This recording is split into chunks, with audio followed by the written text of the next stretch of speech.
नमस्कार, देव historic channel में आपका स्वागत है। यदि आप हमारे चैनल पर नए आए हैं तो हमारे चैनल को सब्सक्राइब करें और घंटी का बटन अवश्य दबाएं, जिससे आपको आने वाली वीडियो समय से प्राप्त हो सके।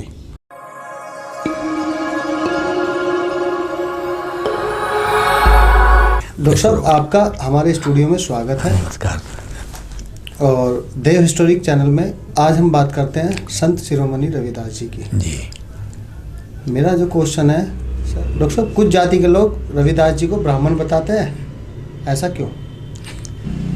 देखिए निगम साहब, पहले तो मैं आपकी देव हिस्टोरिक चैनल की टीम को और उन श्रोता और दर्शकों को धन्यवाद देना चाहता हूं जो लोग समय निकालकर, अमूल्य समय निकालकर हमारी इस तार्किक जानकारी को सुनते हैं और उससे लाभार्थी होते हैं।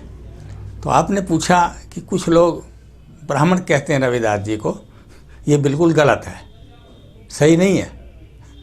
किंतु इस देश में क्या है, इस देश में एक बात चल रही है कि जो ब्राह्मणों ने लिख दिया उसे बिना सोचे समझे आंख मूंद कर ऐसा के ऐसा ही मान लेते हैं। ये ब्राह्मण इसलिए बताते हैं कि वो खुद ब्राह्मण थे जो लोग बताते हैं, किंतु वो ब्राह्मण नहीं थे, वो तो चमार जाति के थे।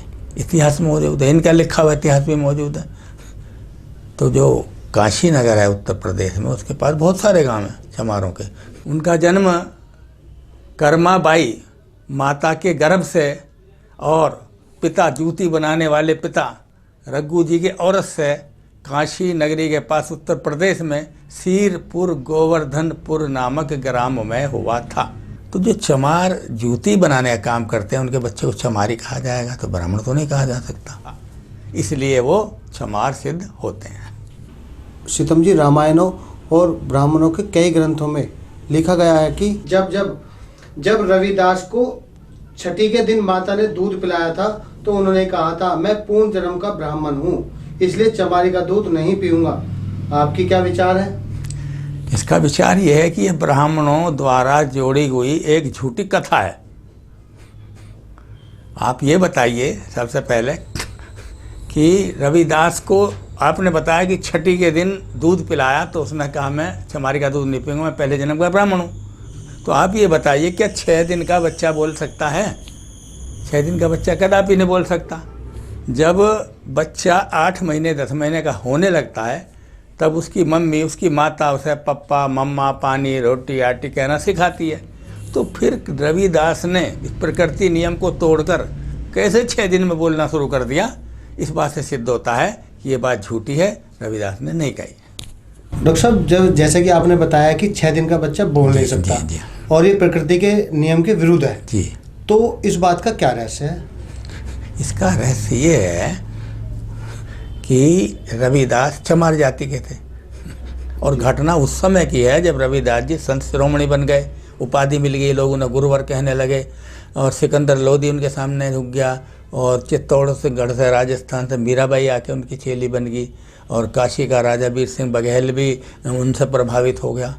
तो अब इन लोगों ने सोचा, जो ब्राह्मणवादी लोग थे, कि इसका नाम ज़्यादा हो रहा, चमार जाति का नाम ज़्यादा ऊंचा हो रहा, तो चमार जाति का नाम नीचा करने के लिए इन्होंने कथा जोड़ी। और कथा ये जोड़ी कि जिस समय बच्चा 6 दिन का हुआ तो उसे नमूनिया हो गया। क्यों हो गया? कि ठंड का महीना था, माह का महीना था, जो महीना चल रहा यही था, तो इसमें ठंड पड़ती है तो 12 वर्ष में तो पुत्र पैदा हुआ। जिसको 12 वर्ष में पुत्र पैदा होगा उसकी बुद्धि आदि तो वैसे खराब हो जाती है।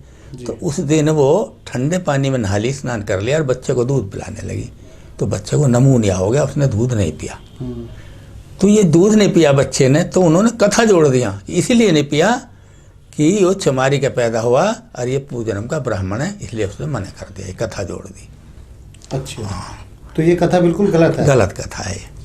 जो ये कथा इन्होंने ये जोड़ी, इनको कोई फायदा भी होगा? हाँ, या हुआ है? हाँ, इनका फायदा हुआ है, आज तक हुआ। आज तक रविदास को लोग ये समझते रहे कि ब्राह्मण है।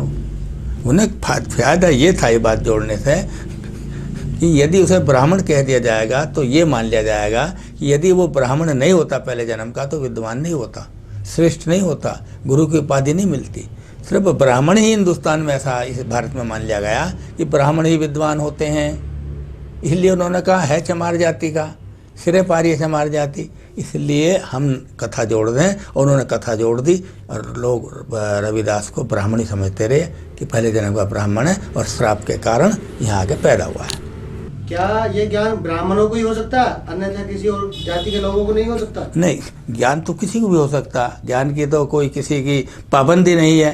देखिए, कंठ, हुस्न और बल बुद्धि ये सब जो है प्रकृति के हाथ हैं, किसी के बस में नहीं है। किसी भी जाति में हो सकता है, किसी देश में हो सकता है, किसी मोहल्ले गांव में हो सकता है। तो ये अलग चीज़ है, गुण अलग चीज़ है, किसी में भी हो सकते हैं। सो रविदास जी जब 15वीं सदी में हुए थे, इतने विद्वान हुए कि सबकी बोलती बंद कर दी। राजा तक उससे झुक गए, वीर सिंह नागर जो काशी के राजा थे वो भी झुक गए। तो ये प्राकृतिक बात होती है, किसी जाति की नहीं। डॉक्टर साहब, हमारे स्टूडियो में आने का बहुत बहुत धन्यवाद। जी जी जी, धन्यवाद। हम समय समय पर आपको याद करते रहेंगे। जी जी जी। हमारे दर्शकों की जैसे जैसे फरमाइश बढ़ेगी वैसे वैसे आपको स्टूडियो में बुलाते रहेंगे। ये आप भला काम कर रहे हैं, धन्यवाद। ये पुण्य का काम कर रहे हैं आप। जो अधूरे लोग हैं, जिन्हें जानकारी नहीं है, जो अंधविश्वास में जी रहे हैं, उनके सामने आप नई जानकारियाँ तार्किक आधार पर रखते हैं तो लोगों की आंखें खुलती हैं और लगता है कि भारत में मूर्ख ही लोग नहीं विद्यमान हैं, ऐसी जानकारी। तो हमें नए नए इतिहास की बिना किसी पक्षपात की नहीं, और महापुरुष किसी जाति के नहीं होते, पूरे देश के होते हैं। इसलिए उन्हें सच्चाई उनके सामने लानी चाहिए। आपका चैनल ला रहा, इसके लिए मैं आपको धन्यवाद देता हूँ। डॉक्टर साहब, बहुत बहुत धन्यवाद। जी जी, धन्यवाद। अगर आप लोगों को वीडियो पसंद आई है तो इसे लाइक करें, कमेंट करें, शेयर करें और हमारे चैनल को प्लीज सब्सक्राइब करें। रेड वाला बटन है गाइस, दबा देना